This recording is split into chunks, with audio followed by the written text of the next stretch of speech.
নমস্কার। বাংলা সাহিত্য চর্চার আজকের আলোচনায় সকলকে স্বাগত জানাই। অনেকদিন পর আমরা ফিরে এলাম একটি আলোচনা নিয়ে, সেটি হচ্ছে এই মুহূর্তে ক্লাস 12-এর অর্থাৎ 12-এর যে বাংলা সিলেবাস, সেখানে রয়েছে একটি কবিতা, শ্রীজাত বন্দ্যোপাধ্যায়ের লেখা ধর্ম, যেটি তাঁর অন্ধকার লেখাগুচ্ছ বলে একটি কাব্যগ্রন্থ, সেখান থেকে নেওয়া। এবং ওই কাব্যগ্রন্থে 14 সংখ্যক কবিতা মোটামুটি ধরা চলে এই কবিতাটিকে। তো এই কবিতাটিকে আজকে আমরা কবিতাটির প্রতিটি লাইন ধরে আলোচনা করে দেখাবো এবং অবশ্যই কবিতাটির মর্মার্থ কী, শ্রীজাত কী বলতে চাইলেন এই ধর্ম কবিতার মধ্য দিয়ে, সেটাকেও তোমাদের সামনে তুলে ধরব। সকলকে আজকের আলোচনায় একেবারে শুরু থেকে শেষ পর্যন্ত শোনার অনুরোধ রইল। শুরু করা যাক। প্রথমেই বলি যে একটা কবিতার নাম যখন রাখা হয় সেটা খুব সিগনিফিকেন্ট হয়। আমরা একটা মানুষের যখন নাম রাখি তখন আমরা জন্মানোর পরেই তার নামটা রাখি, কিন্তু সেই নাম কখনো তার চরিত্রকে প্রতিফলিত করে না, সেটা শুধুই নাম। কিন্তু সাহিত্য হচ্ছে একটা সৃজনশীল কাজ, সেখানে নামটা কিন্তু খুব গুরুত্বপূর্ণ, কারণ নামের মধ্য দিয়ে লেখক তার কবিতাটির যে বক্তব্যটা, যে ভাবনাটা, সেটা পাঠকের কাছে পৌঁছে দিতে চান। আসলে সাহিত্য কি, তার কাজটা কি, একজন লেখক যে সৃষ্টি করেন সেটা গল্প হোক, উপন্যাস হোক, নাটক হোক, তার উদ্দেশ্যটা কি? একটাই উদ্দেশ্য, আমার কিছু ভাবনা আছে জীবন সম্পর্কে, সমাজ সম্পর্কে, সেটা পাঠকের কাছে পৌঁছে দেওয়া। এবং সেই পৌঁছে দেওয়ার কাজটা খুব আরও স্বতঃস্ফূর্ত হতে পারে, আরও সিগনিফিকেন্ট হতে পারে যে জায়গাটা দিয়ে, যে জায়গাটার মাধ্যমে, সেটা হচ্ছে একটা সাহিত্যের নামকরণ। শ্রীজাত বন্দ্যোপাধ্যায় তার কবিতার নাম রাখলেন ধর্ম। এই নামটা থেকেই কিন্তু আমরা কবিতাটার যে বিষয় বা বক্তব্য কি বলতে চাইছেন শ্রীজাত বন্দ্যোপাধ্যায়, আমরা কিছুটা আন্দাজ করতে পারি। কবিতাটার নাম ধর্ম। আচ্ছা, এবার আমরা আগে একটু বুঝে নেব ধর্ম মানে কি। আমরা ধর্ম মানে কি বুঝি না, ধর্ম মানে আমরা বুঝি হিন্দু, মুসলমান, খ্রিস্টান, বৌদ্ধ, শিখ, এই ধরনের কিছু শব্দ। অর্থাৎ ধর্ম মানে আমাদের কাছে জাত পাত, ধর্ম মানে আমাদের কাছে রীতি নীতি সংস্কার। এবং এই যে ধর্ম সংক্রান্ত ধারণাটা আমাদের, এটা সবসময়ই একটা মানুষকে মানুষ হয়ে উঠতে দেয় না, তাকে একটা শ্রেণীতে আবদ্ধ রাখে। অর্থাৎ আমি যে মানুষ, এই শব্দটাকে কিন্তু আমার এই তথাকথিত হিন্দু মুসলমানের ধর্ম পরিচয় আবদ্ধ করে দেয়, এবং এই আবদ্ধকরণ একজন মানুষের সঙ্গে আর একটা ভিন্ন ধর্মের মানুষের একটা ভেদাভেদ তৈরি করে। আজকের দিনে আমরা লক্ষ্য করি যে সমস্ত ক্ষেত্রেই সাম্প্রদায়িকতা, অর্থাৎ ধর্মে ধর্মে ভেদাভেদ কীভাবে উগ্রতা লাভ করছে, মানুষের সঙ্গে মানুষের সহজ সম্পর্কের মাঝখানে বাধা তৈরি করছে। অর্থাৎ ধর্ম মানে তাহলে হিন্দু, মুসলমান, বৌদ্ধ, খ্রিস্টান, এইগুলো, মানে আমরা এইগুলো ভাবি। কিন্তু শ্রীজাত বন্দ্যোপাধ্যায় যখন তার কবিতার নাম রাখলেন ধর্ম, তিনি কি এই ধর্মের কথাই বলতে চাইলেন? না, শ্রীজাত বন্দ্যোপাধ্যায় আর এক ধর্মের কথা বলতে চাইলেন। সেই ধর্মটা হচ্ছে জাতপাত নয়, হিন্দু মুসলমান নয়। মানুষের সবথেকে বড় ধর্ম হচ্ছে তার যে প্রতিভা, সেই প্রতিভাকে বিকশিত করা, সেটাই তার ধর্ম। ঈশ্বর প্রত্যেককেই কিছু না কিছু গুণ দিয়েছেন, কিছু না কিছু চরিত্রের মধ্যে কিছু না কিছু গুণ দিয়েছেন, ভালো গুণ, সেগুলোকে বিকশিত করা, সেগুলোকে আইডেন্টিফাই করা, এটাই হচ্ছে ধর্ম। ধর্ম হচ্ছে আমার যেটা ভালো লাগে, আমি যেটা পারি, যে সৃষ্টিশীলতা আমার মধ্যে রয়েছে, শ্রীজাত বন্দ্যোপাধ্যায় বলছেন ওটাই ধর্ম। আমরা পরে কবিতাটি আগে একবার আমরা পাঠ করে নিই, লাইন ধরে ধরে বুঝে নেবার চেষ্টা করি, শেষে আবার ফিরে আসব যে ধর্ম মানে তিনি ঠিক কী বলতে চাইছেন, এই কবিতার মর্মার্থ কী। কবিতাটাকে একটু পড়ে নেওয়া যাক, কি বলছেন শ্রীজাত বন্দ্যোপাধ্যায়, দেখা যাক।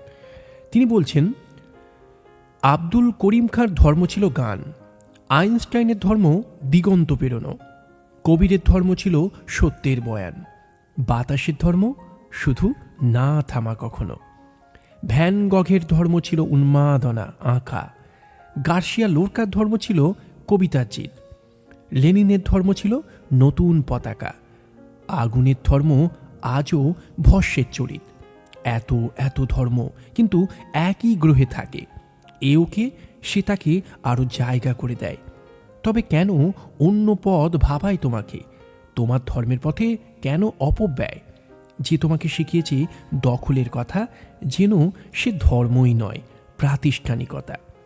এই যে কবিতা, লক্ষ্য করবার বিষয়, তিনি বহু কবি, লেখক, সঙ্গীত শিল্পী, বিজ্ঞানী এদের কথা বললেন, এবং তারা সকলেই কিন্তু ভারতবর্ষের নয়, কেউ ভারতের, কেউ ভারতের বাইরের, কিন্তু তাদের একটাই পরিচয়, তাদের মানে বলা যেতে পারে তাদের পরিচয়টা একটাই, যে তারা একটা শিল্পী, তারা একজন স্রষ্টা, তারা একজন সৃজনশীল মানুষ, তাদের সেটাই ধর্ম।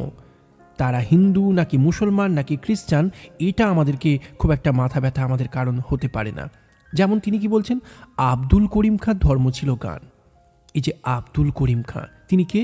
তিনি হচ্ছেন একজন ভারতীয় সঙ্গীত শিল্পী, স্রষ্টা।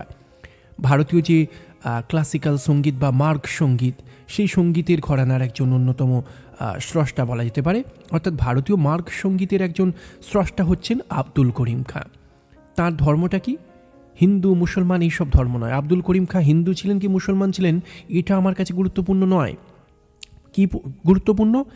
তার ধর্ম হচ্ছে গান। অর্থাৎ তিনি স্রষ্টা, তিনি সঙ্গীত শিল্পী। তার কাছে তার সাধনা হচ্ছে তার গান। ওই গানই তার ধর্ম, গানটার মধ্যেই তার বাঁচা, গানটার মধ্যেই তার মরা। অর্থাৎ গানই তার জীবনের একমাত্র সাধনা। ওই সাধনাটাই তার ধন, ওই সাধনাটাই তার ধর্ম। তাই আব্দুল করিম খাঁ হিন্দু ছিলেন কি মুসলমান ছিলেন, এটা নিয়ে মাথা ব্যথা করার দরকার নেই। আব্দুল করিম খাঁর কথা বললেই সঙ্গীত স্রষ্টা রূপে তাঁর কথা আমাদের মনে পড়ে যায়। তারপর জার্মানির একজন বিখ্যাত নোবেল বিজয়ী পদার্থবিজ্ঞানীর কথা বলছেন, আমাদের সবার পরিচিত আইনস্টাইনের কথা। কি বলছেন? আইনস্টাইনের ধর্ম দিগন্ত পেরোনো। এই যে জার্মানির তে জন্ম নেওয়া একজন নোবেল বিজয়ী পদার্থবিজ্ঞানী, বিজ্ঞানের নিত্য নতুন আবিষ্কারের মধ্য দিয়ে সারা বিশ্বে যার নাম, বিজ্ঞানী রূপে যার জনপ্রিয়তা, সেই আইনস্টাইন, তার কি ধর্ম ছিল? তিনি কি খ্রিস্টান ছিলেন? তিনি কি ছিলেন? এগুলো কিন্তু আমাদেরকে মাথা ব্যথা আমাদের হতে করে না। কি করে? তার বিজ্ঞানের আবিষ্কারটাই বিশ্বের মানুষের কাছে একটা চমক। বিশ্বের মানুষ তাকে চেনেন তার তথাকথিত ওই হিন্দু মুসলমান বা খ্রিস্টান এই ধর্মের জন্য নয়, তাকে চেনে কিসের জন্য? তার বৈজ্ঞানিক আবিষ্কারের জন্য। এই যে কথাটা বলেছেন লেখক, ধর্ম তার কি? আইনস্টাইনের দিগন্ত পেরোনো। দিগন্ত পেরোনো মানে তিনি কি উড়ে উড়ে দিগন্ত পেরিয়ে যান? না, দিগন্ত পেরোনো অর্থ বিজ্ঞানের নিত্য নতুন আবিষ্কার, জ্ঞানের নিত্য নতুন সন্ধানের মধ্য দিয়ে তিনি তথাকথিত যে সীমারেখা, নিজের দেশের, নিজের কালের সব কিছুকে তিনি অতিক্রম করে গেছেন। জ্ঞান বিজ্ঞানের চর্চাটা এমনই একটা ক্ষেত্র যেটা কোনো দেশ কালের মধ্যে সীমাবদ্ধ থাকে না। মানুষ যেমন কোনো কিছু আবিষ্কার করলে তার জ্ঞান যেমন দেশকালকে ছাপিয়ে যায়, তেমনি তাকে কিছু শিখতে গেলেও নিজের দেশকালের মধ্যে আটকে থাকলে হয় না। আইনস্টাইন তার আবিষ্কারের মধ্য দিয়ে একটা দিগন্ত পেরিয়ে গেছেন, মানে তিনি নিত্য নতুন আবিষ্কারের মধ্য দিয়ে নতুন নতুন সম্ভাবনাকে উন্মুক্ত করে দিয়েছেন। অর্থাৎ সমস্ত সীমারেখাকে অতিক্রম করে গেছেন, নতুন নতুন আবিষ্কারের সঙ্গে মানুষের পরিচয় করিয়ে দিয়েছেন। দিগন্ত পেরোনোর অর্থ হচ্ছে তার এই নিত্য নতুন আবিষ্কার, তার গবেষণা, তার সন্ধান, তার জ্ঞান, যা কোনো সীমাবদ্ধতাকে স্বীকার করেনি। অর্থাৎ নতুন নতুন জানার কৌশল, আগ্রহ। কবির, তিনি একজন ভারতীয় সন্ত বা সাধক। তাঁর ধর্ম কী ছিল? সত্যের বয়ান। তিনি একজন সমাজ সংস্কারক, প্রগতিশীল চিন্তার তিনি একজন অন্যতম ধারক এবং বাহক। কবিরের ভাষায়, কবিরের বাণীতে সবসময় ধরা পড়েছে কি? মানুষের কথা। জাত পাত, ধর্ম, ভেদাভেদ সব কিছুর ঊর্ধ্বে কবির কিন্তু সবসময় মানুষের জয়গান গেয়েছেন, সত্যের কথা বলেছেন। এই যে কবিরের ধর্ম আমাদের কাছে তাহলে কি? তার সত্য উচ্চারণ, মানুষের পাশে থাকা, প্রগতিশীল চিন্তার কথা বলা। তারপর কি বলছেন? একদম প্রকৃতির কাছে ফিরে আসছেন। বাতাসের ধর্ম, শুধু না থামা কখনো। বাতাসের কোনো জাত পরিচয় হয় না।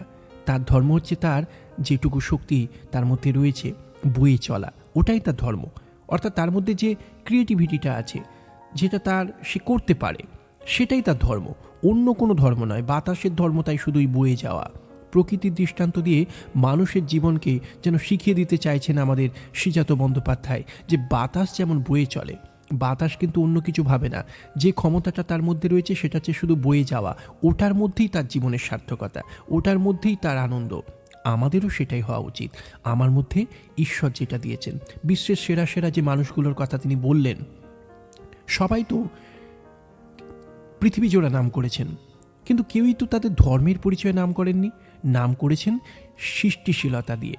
কেউ সঙ্গীতের জগতে, কেউ বিজ্ঞান আবিষ্কারের জগতে, কেউ বা আবার বলা যেতে পারে সত্য উচ্চারণের মধ্য দিয়ে। আরও কিছু কথা আছে। ভ্যান গগের ধর্ম কী ছিল? উন্মাদনা, আঁকা।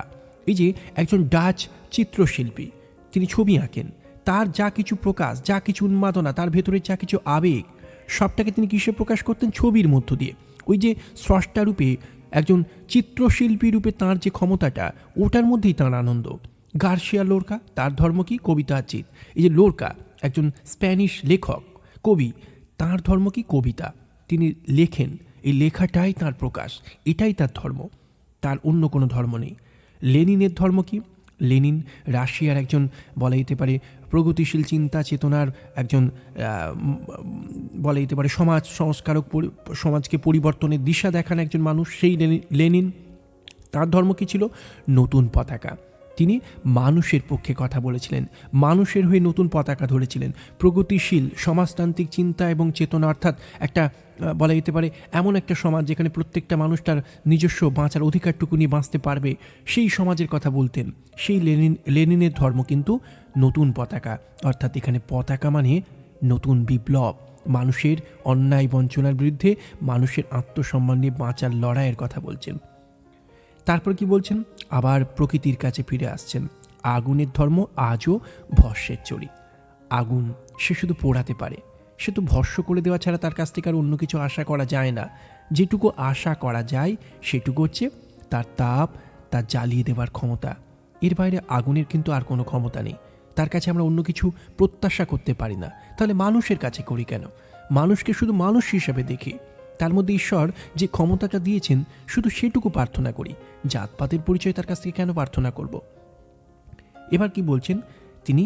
এবার একটা এতগুলো বক্তব্য, এতগুলো দৃষ্টান্ত, পৃথিবীর ইতিহাস, বিশ্বের ইতিহাস তুলে ধরে বিখ্যাত সব মানুষগুলো, কেউ কবি, কেউ সঙ্গীত শিল্পী, কেউ চিত্রশিল্পী, কেউ বিজ্ঞানী, প্রত্যেকের কথা বললেন যারা পৃথিবী বিখ্যাত, কিন্তু কেউই তাদের ধর্মের পরিচয়ে বিখ্যাত নয়। সবাই বিখ্যাত কোন কারণে?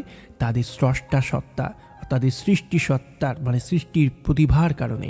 লেখক হিসাবে, স্রষ্টা রূপে তাদের মধ্যে ঈশ্বর যে ক্ষমতাটা দিয়েছেন সেটাকে বিকশিত করবার মধ্যেই তাদের শ্রেষ্ঠত্ব।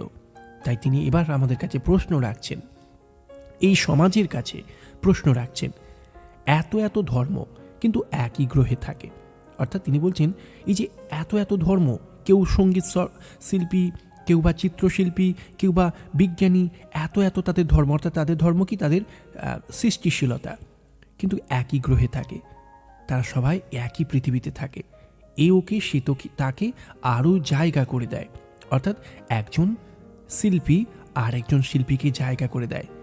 তবে কেন অন্য পথ ভাবায় তোমাকে? তাহলে এটাকেই মেনে নাও না। অন্য ধর্মের পথ, অন্য জাতপাতের প্রশ্ন কেন তোমাকে বিচলিত করছে? তোমার ধর্মের পথে কেন অপব্যয়? অর্থাৎ তুমি ধর্ম করে যে শক্তি ক্ষয় করছো সেটা হচ্ছে অপব্যয়। ধর্ম ওটা নয় যেটাকে নিয়ে তোমরা ভেদাভেদ করছো, সাম্প্রদায়িকতাকে উস্কে দিচ্ছ, মানুষের সঙ্গে মানুষের দাঙ্গা বাঁধাচ্ছ। কেন? ওটা তোমার শক্তির অপব্যয়। ঈশ্বর তোমাকে যে শক্তি দিয়েছেন সেই শক্তিগুলোকে চেনো। প্রত্যেকের মধ্যে কিছু না কিছু শক্তি আছে, সেটাকে তুমি চেনো। তাই লাস্টে তিনি বলছেন, যে তোমাকে শিখিয়েছে দখলের কথা, যেন সে ধর্মই নয়, প্রাতিষ্ঠানিকতা। অর্থাৎ দখল করতে যে শেখায়, অন্যের উপর মাতব্বরি করতে যে শেখায়, সে কখনো ধর্ম হতে পারে না। প্রকৃত ধর্ম কখনোই একজনের কাছে আরেকজনের পথ বেঁধে দেয় না। ধর্ম কখনো একজনকে আরেকজনের পথকে আটকে দিতে শেখায় না। ধর্ম কখনো কারো রাস্তাকে আগলে দাঁড়ায় না। ধর্ম সবসময় মানুষের পথকে প্রশস্ত করে, সেটাই ধর্ম। ধর্মের মূল লক্ষ্য কি? ধর্মের মূল কথা কি না? ধর্ম হচ্ছে সেটাই যেটা ধারণ করে, অর্থাৎ মানুষকে জায়গা দেয়। যে জায়গা দিতে পারে না, যে ভেদাভেদ তৈরি করে, সে কখনো ধর্ম হতে পারে না। সিজা তো সেই জায়গাটা আমাদের কাছে বলছেন, যে তোমাকে শিখিয়েছে দখলের কথা, যেন সে ধর্মই নয়, প্রাতিষ্ঠানিকতা। যে প্রাতিষ্ঠানিকতা মানে প্রতিষ্ঠান, একটা সংগঠন যে সাম্প্রদায়িকতাকে উস্কে দিচ্ছে, যে প্রতিষ্ঠান হচ্ছে সেটাই যে একটা শাসনকে চাপিয়ে দেয়, মানুষের উপর কিছু রীতি নিয়ম চাপিয়ে দেয়, তাকে কি করবে কি করবে না বলে তাকে সীমাবদ্ধ করে দেয়। এই প্রতিষ্ঠান কখনো ধর্ম কখনো প্রতিষ্ঠান হতে পারে না। যদি প্রতিষ্ঠান হয় তাহলে যেন ধর্ম নয়। আর আজকে আমরা হিন্দু, মুসলমান, বৌদ্ধ, শিখ, খ্রিস্টান এই সমস্ত শব্দ দিয়ে যে ধর্মকে চিনি ওটা আসলে প্রতিষ্ঠান। এই কারণেই প্রতিষ্ঠান যে ওটা একজন আরেকজনের পথকে আগলে দেয়। অর্থাৎ আমার ধর্ম হিন্দু হলে আমি মুসলমানের পথ আটকাই, তাকে মানুষ বলে মনে করি না। মুসলমানদের ধর্ম যদি মুসলমান হয় তাহলে সে কী করে হিন্দুদের পথ আটকে দেয়। এটা কখনো ধর্মের পরিচয় নয়। এবং শুধু তাই নয়, আমার ধর্ম হিন্দু ধর্ম শুধু মুসলমানের পথ আটকায় না, সে কী করে ধর্মের নাম করে নানা ভ্রান্ত রীতি নীতি সংস্কার কুসংস্কারাচ্ছন্নতাকে প্রশ্রয় দেয়। দেবতার নামে সে নানা অপশাসন চাপায়। যেমন আমরা রবীন্দ্রনাথের লেখালেখিতে বারবার দেখেছি, তার বিসর্জনের মতো নাটকে পড়েছি, আরও অনেক জায়গাতে আমরা দেখেছি যে সেখানে কেমন করে ধর্মের নাম করে নানা ভ্রান্ত রীতিনীতিকে মানুষের উপর চাপিয়ে দেওয়া হচ্ছে। তার অচলায়তন নাটকে আমরা দেখেছি যে একটা সমাজটাকে তিনি অচলায়তন রূপে দেখাচ্ছেন, যেখানে উত্তর দিকে জানালা খোলা যাবে না, আরও নানা রীতি নিয়ম আছে। এগুলো আসলে কি? এগুলো বলতে চাইছে যে এই রকমই নানা ভ্রান্ত রীতিনীতি সংস্কারে এক একটা ধর্ম আজকে আচ্ছন্ন, হিন্দু সমাজ আজকে আচ্ছন্ন। সেই যে ধর্ম যা নিজেকে বাঁধে এবং অন্যের পথকে বেঁধে দেয়, সেটা কখনো ধর্ম নয়, সেটা হচ্ছে প্রতিষ্ঠান। কারণ প্রতিষ্ঠান একটা সংগঠন হচ্ছে সেটাই যে কিছু নিয়ম জারি করে মানুষকে সিস্টেমে আনতে চায়। মানুষকে কখনো সিস্টেমে বেঁধে ফেলা যায় না। ধর্ম কখনো বাঁধে না, ধর্ম মানুষকে মুক্তি দেয়, ধারণ করে। এবং সেই ধর্মের জয়গান গাইছেন আমাদের শ্রীজাত বন্দ্যোপাধ্যায়। অর্থাৎ তিনি বলছেন যে পৃথিবীতে এত এত ধর্ম, অন্য পথ কেন ভাবায়? এই ধর্ম তাহলে কোন ধর্ম? না, ঈশ্বর আমাদের প্রত্যেকের মধ্যে কিছু না কিছু গুণ দিয়েছেন। সবাই একই গুণ নিয়ে আসে না। কেউ ভালো ছবি আঁকে, কেউ ভালো গান করে, কেউ বা বিজ্ঞানে ন্যাক আছে, ভালো তার ইচ্ছে জাগে সেখানে নিত্য নতুন আবিষ্কারে, কেউ বা ধর্ম নিয়েও চলতে পারে, কিন্তু সেই ধর্ম হবে সত্যের প্রচার। এই রকম নানা সৃষ্টিশীলতা প্রত্যেকটা মানুষের মধ্যে আছে। আমাদের ধর্ম হওয়া উচিত ওই জাতপাত হিন্দু মুসলমানের ধর্ম নয়। আমাদের হওয়া উচিত, এই ভাবনাটা আমাদের মধ্যে থাকা উচিত যে আমাদের ধর্ম হচ্ছে আমার যে মধ্যে যে ঈশ্বর শক্তিটা দিয়েছেন সেটাকে চিহ্নিত করা, নিজেকে জানা এবং সেই শক্তিটাকে বিকশিত করা। আমরা শুরুতে একটা কথা বলেছিলাম বঙ্কিমচন্দ্রের কথা। বঙ্কিমচন্দ্র তার ধর্মতত্ত্ব গ্রন্থে একটি চমৎকার কথা বলেছিলেন যে মানুষের সর্ববিধ গুণের সুসামঞ্জস্যপূর্ণ বিকাশেই মনুষ্যত্ব লাভ সম্ভব, আর মনুষ্যত্বই মানুষের ধর্ম। অর্থাৎ মানুষের মধ্যে সর্ববিধ গুণের সুসামঞ্জস্যপূর্ণ বিকাশ মানে কি? আমার মধ্যে ঈশ্বর যে শক্তিগুলো দিয়েছেন, যে গুণগুলো দিয়েছেন, সেই ভালো গুণগুলোকে বিকশিত করা। সেই বিকশিত করতে পারলেই কী হবে? মনুষ্যত্ব লাভ হবে, অর্থাৎ মানুষরূপে আমার পরিচয় প্রতিষ্ঠিত হবে, আর সেখানে আমার ধর্ম রক্ষিত হবে। অর্থাৎ মানুষের সর্ববিধ গুণের সুসামঞ্জস্যপূর্ণ বিকাশ যদি ঘটে তাহলেই মনুষ্যত্ব লাভ সম্ভব, আর মনুষ্যত্ব লাভই মানুষের ধর্ম। অর্থাৎ মানুষের ধর্ম হচ্ছে মনুষ্যত্বকে লাভ করা, হিন্দু মুসলমান নিয়ে ভেদাভেদ তৈরি করা নয়। আর মনুষ্যত্বকে লাভ করতে গেলে আমার মধ্যে ঈশ্বর যে শক্তিটা দিয়েছেন তাকে আইডেন্টিফাই করে তাকে বিকশিত করতে হবে, এবং সেখানেই ধর্ম। তাই তো আমরা দেখি যে একজন প্রকৃত শিল্পী, স্রষ্টা, তিনি সঙ্গীত শিল্পী হতে পারেন, তিনি কখনো আর একজন শিল্পীকে, আর একজন স্রষ্টাকে, আর একজন লেখককে কখনো অসম্মান করেন না। তিনি যিনি সঙ্গীত স্রষ্টা তিনি কি করেন? একজন বিজ্ঞানীকে পথ করে দেন। একজন বিজ্ঞানী কি করেন? একজন সঙ্গীত স্রষ্টা কিংবা একজন চিত্রশিল্পীকে সম্মান দেন।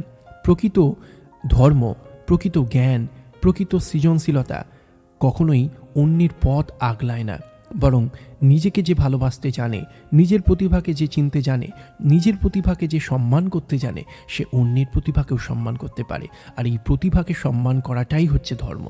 সেটাই মানুষের জীবনের একমাত্র ধর্ম হওয়া উচিত, যে ধর্ম হিন্দু মুসলমান নাম নিয়ে ভেদাভেদ তৈরি করে না, বরং নিজেকে চিনে, নিজেকে সম্মান জানিয়ে অন্যদেরকেও সম্মান করতে শেখায়। সেখানেই জীবনের সার্থকতা, সেখানেই ধর্ম আমাদের প্রকৃত পরিচয় তৈরি করে, মনুষ্যত্বের ধর্ম, মানুষের সর্ববিধ গুণের সুসামঞ্জস্যপূর্ণ বিকাশের ধর্ম। সে কথা এখানে বলতে চাইছেন আমাদের শ্রীজাত বন্দ্যোপাধ্যায়।